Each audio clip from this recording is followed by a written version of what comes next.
तो मैंने उससे पूछा, माँ बहन अब क्या बात होगी, अब कैसे समझ में आ गई तेरे ये बात, कैसे रजा हुई भगवान की। तब जो बहन उसको लाई थी हमारी शिष्या, वो बताने लगी जी इसका सर्वनाश हो लिया।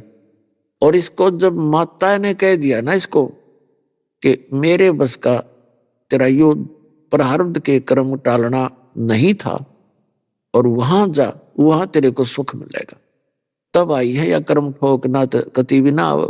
अब मैंने उससे कहा, बहन आपका सौभाग्य है कि आप जी ने पहले नाम ना लिया। यदि आप पहले नाम ले लेते और फिर ये 30 लाख के नुकसान के स्थान पर आपको 30,000 का भी नुकसान हानि हो जाती, आप इस नाम को त्याग देती कि मैं जब से माता की और अन्य पूजाएं करती थी भगवानों की, मुझे कोई हानि नहीं हुई थी, आज 30,000 की हानि होगी एकदम। आप इस नाम को त्याग देती, और जबकि परमात्मा आपके 30 लाख के नुकसान को 30,000 के नुकसान में टालता। संत शरण में आने से आई टले बला, जब मस्तक में सूड़ी होवा काटे में टल जा। तो उस समय आप ये सोचती कि ले बता अच्छा नाम लिया, आते 30,000 की हानि होगी, और अब आप 30 लाख के। एक बहन है अभी आती है उस सत्संग में, उसका नाम है श्यामा दीक्षित। वैसे तो ऐसी घटनाएं बहुतों के साथ घटी हैं, लेकिन एक आधा कोई विशेष प्रमाण है जो हमेशा याद रहता है और वो अधिक सटीक होता है। उसको पहले कहते भी रहे थे, हमारी एक बहन नाम ले रखा था हमारी शिष्या, उसके निकट रहती थी, बहुत समझाने की चेष्टा करती थी, आप दीक्षा ले लो, हमारे गुरुजी के पास आ जाओ, मैं बहुत दुखी थी, मैं जो कितना सुखी होगी। तो वो कहती थी कि मैं भी सुखी हूँ, कोई दिक्कत नहीं, सारी मौज है हमारे पास, कोई दिक्कत नहीं, और मैं तो दुर्गा माता शेरा वाली की पुजारन हूँ, बचपन से लगी थी पूजा करने, मैं उसको छोड़ नहीं सकती। आपके गुरु की शरण में जाने से अन्य देवताओं की पूजा बंद करनी पड़ती है। बहुत बार समझाया, नहीं मानी, 2-3 वर्ष निकल गए, तो 1-2 वर्ष के अंदर उनका सर्वनाश हो गया। 2 दुकानें थी, वो भी गिरवी बैंक के, मकान भी गिरवी बैंक के, और उसके पति की किसी झूठे केस के अंदर वो पुनिशमेंट होगी, उसको जेल होगी। और फिर वो बहन फिर कुदरती जाना हो गया उसके पास। फिर उसने कहा कि अब तो मान जा तू, अब तेरी क्या दुर्गति होगी साधना करते करते। उसको लगभग 30 लाख की हानि होगी, आज से 10-12 वर्ष पहले की बात है। वो फिर भी ना मानी, देख कर्म कितने बिगड़ गए इंसान के।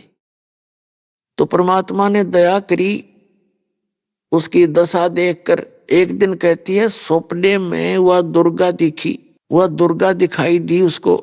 उससे पहले उसने घटना बताई थी कि मैं एक दिन शाम के समय, जींद में रहते थे वो अर्बन स्टेट में, कहती शाम के समय गर्मियों का मौसम था, मैं घूमने के लिए बाहर निकली, एक किसी के मकान में, किसी की कोठी में माता का कोई जागरण हो रहा था। तो मैं बड़ी खुशी हुई, क्योंकि मेरा तो इष्ट ही दुर्गा की थी। जाकर बैठ गई पीछे ने, बहुत सी बहनें भगत भाई बैठे थे। तो एक माई में, एक बहन के अंदर वह माता बोल रही थी, कुछ कुछ कह रही थी। मैं जब जाकर बैठी तो मुझे आवाज लगाई कि श्यामा कौन है, श्यामा खड़ी हो जा। मैंने सोचा मैं तो प्रथम बार यहाँ आई हूं, मुझे कोई नहीं जानता, कोई और श्यामा होगी। तो काफी देर जब कहा कि भाई खड़े हो, माता पुकार रही है, श्यामा कौन है, खड़ी हो जा, तब मैं खड़ी होगी। मुझे आगे बुलाया, कहा कि तू मेरी परम भक्त है। वह माता बोली इस बहन में, और तू मेरी 14 महीने ये जोत लगा, अखंड जोत लगा, तेरा बेड़ा पार हो जाएगा। तो वो कह रही थी उस 14 महीने मैंने उस माई की जोत, उसके कहने से, माता के कहने से जोत लगानी शुरू करी।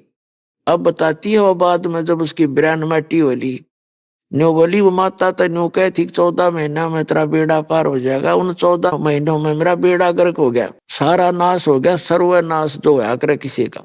तो फिर एक दिन वो हमारी जो शिष्या थी बहन, वो फिर गई उसके पास, कहने लगी अब तो मान जा तू। फिर भी ना मानी, ने बोली नहीं, माता नहीं छोड़ सकती चाहे कुछ हो जाए।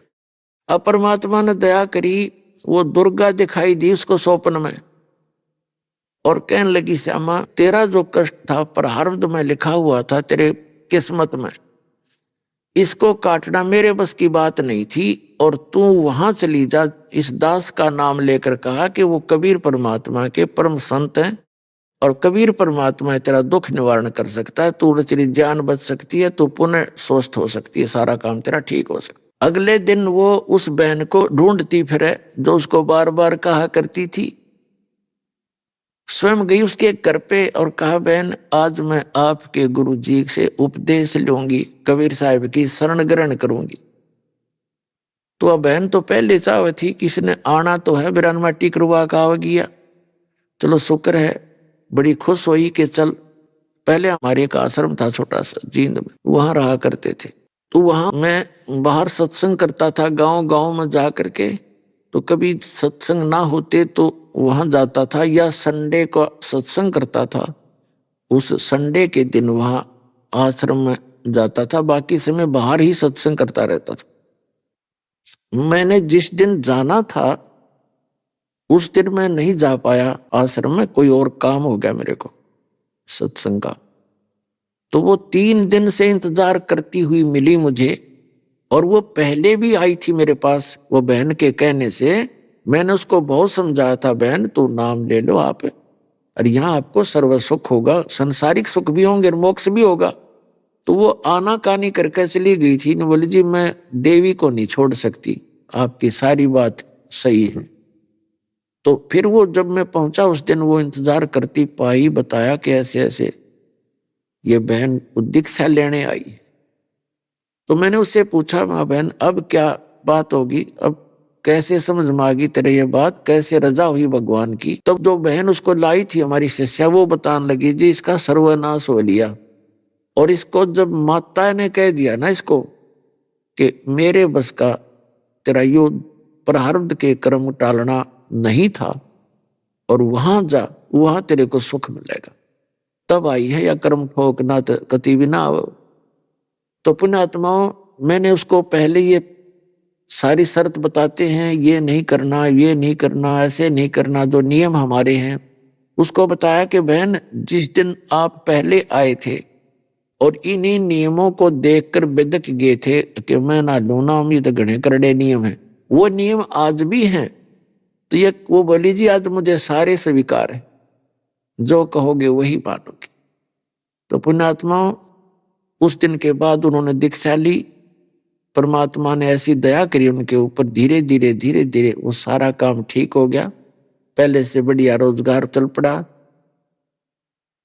अब पुण्यात्माओं अब उस बहन को फिर ज्ञान हुआ, पूरे परिवार ने दीक्षा ले ली। अब मैंने उससे कहा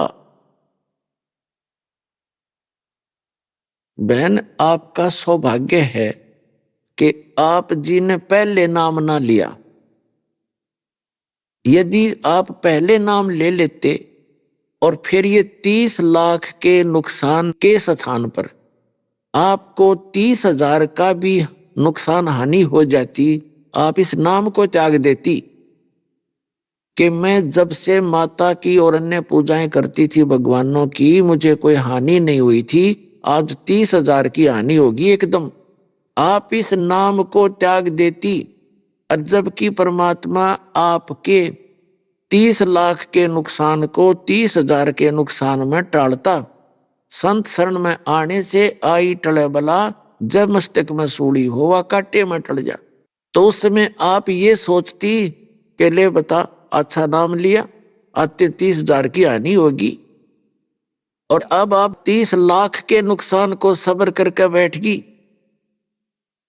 और अब आपको वो 30 लाख भी मिल लेंगे और मोक्ष भी होगा। तो पुण्यात्माओं ये आपने इन उदाहरणों से दृढ़ होना पड़ेगा। दीक्षा ले ली और कुछ दिन के बाद कोई ऐसी हानि होगी तो ये समझ लेना कि बिजली घनी गिरनी थी, जो परमात्मा की शरण में आकर भी आपको ऊपर ये इतना दुख आ गया और ज्यादा होना था।